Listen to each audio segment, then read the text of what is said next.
সকল স্টুডেন্টরা। জানার পরে কিন্তু একটা মহল আমার পেছনে লেগেছিল। তারা কিন্তু আর অন্য কোনো কিছু, তারা অনেক কিছু সাজাতে চেয়েছিল, কিন্তু কিছুই কিন্তু পারেনি। তো আমি বিশ্বাস করি যে আমার জন্য আমার লাখো কোটি মানুষ আছে যারা আমাকে ভালোবাসে, দেশে বিদেশে কোটি মানুষ আছে যারা আমার পক্ষ থেকে জবাবটা দিয়ে দেয়। আমাদের হাতে যদি অস্ত্র ওঠে আপনারা কি বাঁচবেন?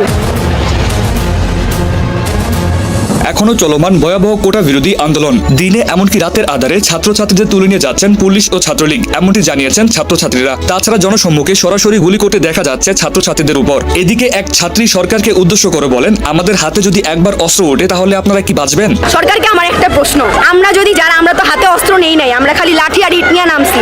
আমাদের হাতে যদি অস্ত্র ওঠে আপনারা কি বাঁচবেন? 4 কোটি রাজাকারের হাতে যদি অস্ত্র ওঠে আপনারা কি থাকতে পারবেন? এদিকে সুপারস্টার শাকিব খানকে অনেকবার দেখা গিয়েছে ছাত্রদের পাশে থেকে উপরমহলকে করা হুঁশিয়ারি দিতে। তিনি বলেছিলেন, আন্দোলনরত শিক্ষার্থীদের সাথে আমাকে রাস্তায় নামতে বাধ্য করবেন না। তিনি আরো বলেন, শিক্ষার্থীরা যাই করবে তাই খারাপ, তাহলে তারা কি করবে? এদিকে 30 বছর পার হলে সরকারি চাকরি নেই। এভাবে ভার্সিটির মাটি রক্তাক্ত হতে পারে না। দ্রুত এর সমাধান করুন, না হলে আমাদের আবারও রাজপথে নামতে হবে। এমন মন্তব্যের পরে উপরমহল থেকে শাকিবকে গুম করার হুমকি দিয়েছে। তবে কে বা কারা দিয়েছেন তা এখনো জানা যায়নি। শাকিব খান বলেন, আমাকে হুমকি দিয়ে লাভ নেই, কারণ আমি ন্যায়ের পথে কথা বলতে দ্বিধাবোধ করি না। তো ভিউয়ার্স, এই বিষয়ে আপনার কি মতামত কমেন্ট করে জানিয়ে দিবেন। এছাড়া আমাদের এই ভিডিওটি যদি ভালো লাগে তাহলে আমাদের এই ভিডিওতে লাইক করে আমাদের চ্যানেলটিকে সাবস্ক্রাইব করে আমাদের পাশেই থাকুন। ধন্যবাদ সবাইকে।